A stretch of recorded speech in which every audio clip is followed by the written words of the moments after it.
हाँ जी। ਇਹ ਵੀਡੀਓ ਰਾਣੀਖੇਤ ਦੇ ਵਾਸਤੇ ਬਣਾਉਣ ਲੱਗਾ। ਰਾਣੀਖੇਤ ਜਿਹੜੀ ਬਿਮਾਰੀ ਹੈ ਉਹਦਾ ਇਲਾਜ ਤੇ ਉਹਦੇ ਤੋਂ ਬਚਾਓ एहतियात।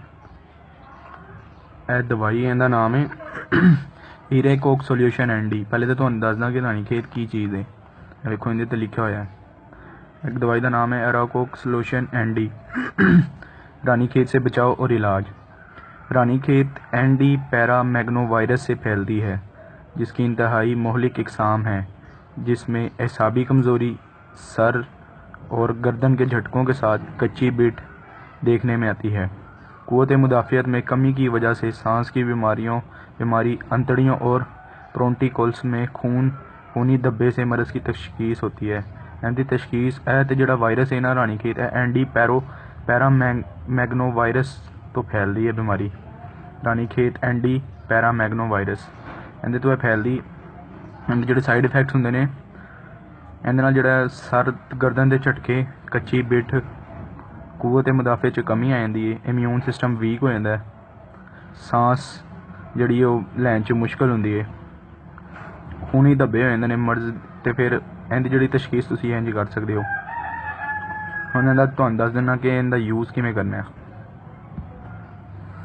दवा हर किस्म के परिंदों में बीमारी के ख़िलाफ़ क़ुव्वत मुदाफ़ियत पैदा करके मरज़ की तमाम इकसाम में यकसा मुफीद है।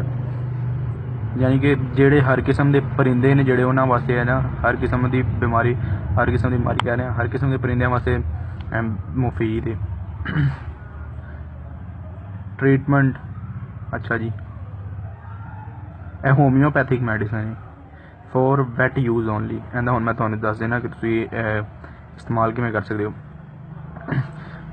बंदे कहते ने रानीखेत तो मर गया जानवर, रानीखेत बीमारी का इलाज दसो। तो असीं क्यों ना वो चीज़ करिए कि जिन्ना रानीखेत होए ही ना। तो यह वेखो, यह कतरे इन्हां दा जिहड़ा इस्तेमाल है ना, बीमारी की हालत में 15 कतरे 100 मिलीलीटर में, यानी कि 15 कतरे 100 मिलीलीटर पानी दे विच पाने ने तुसीं। सादा पानी में मिलाकर 5 रोज़ तक मुसलसल पिलाएं।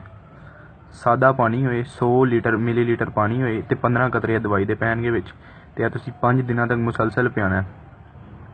तो जे बीमारी शदीद बीमारी की हालत में, यानी कि बीमारी जो तुहानूं लगे कि ज़्यादा ही हो गई है, चांसेस बड़े घट ने, तो फिर तुसीं 30 कतरे 100 मिलीलीटर पानी में मिलाकर 3 रोज़ तक मुसलसल पिलाएं।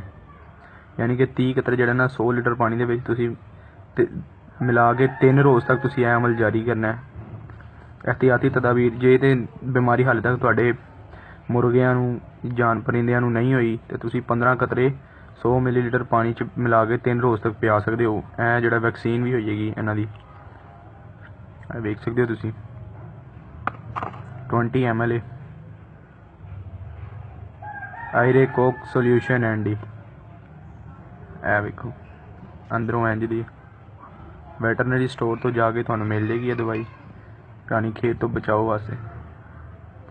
तुहानूं मैं दिखाना,